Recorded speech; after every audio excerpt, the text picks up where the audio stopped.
In the beginning, God created the universe and a planet called Earth. Humans were formed in God's image to continue God's work. But soon, humans decided we want to live our way, not God's. Selfishness and violence filled the world, so God started over with just one family. And God made a covenant with a man named Abraham. The land around you is now yours. Your family will be my blessing to the entire world. In just a few generations, they grew into a large nation named Israel. The Egyptians became fearful and forced the Israelites to be their slaves. Through a humble leader named Moses, God led the Israelites in a great exodus back toward their promised land. Along the journey, God gave laws and commands to help the Israelites follow God's ways. Finally, after 40 years of struggle and complaining in the desert, the Israelites arrived back home in the promised land.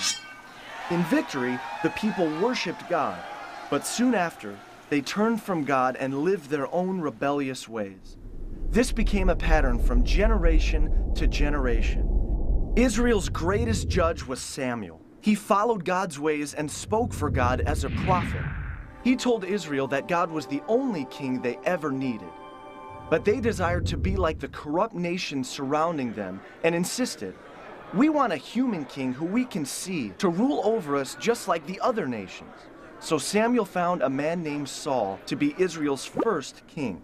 His reign began well, but before long, Saul stopped following God's ways and made many bad decisions. So Samuel told Saul, "Because you have turned your back on God, God has rejected you as a king."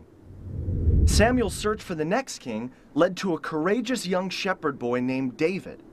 When David grew up to be king, God blessed him and the Israelites greatly. But David was not perfect. He had an affair with a married woman and committed a murder to cover it up. But deep inside, David always loved God and would return to living in God's ways. Known as the poet warrior, he wrote music to God called psalms, heartfelt expressions of prayer, struggle, and thankfulness. After many years as king, David gave the throne to his son Solomon. God also told David, "One day, one of your descendants will rule with a kingdom that will never end." Solomon succeeded his father David, becoming the richest king in Israel's history. Full of God's wisdom, Solomon wrote books like Proverbs and built a magnificent temple, a permanent tabernacle reminding people of God's continual presence.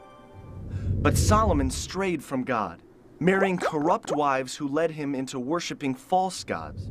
Civil war broke out, dividing the country into a northern kingdom called Israel and a southern kingdom called Judah. Soon, both of these kingdoms were led by corrupt kings who ignored God's ways. During this time, prophets were sent as messengers, calling the Israelites to return to God. They warned of the destructive consequences ahead. The prophet Elijah, a wild and rugged man, showed up false prophets by calling on God to give an awesome display of fire. The prophet Elisha followed him, bringing a boy back to life by causing him to sneeze. These prophets challenged the Israelites and their kings to return to God's better ways. But the Israelites would not listen.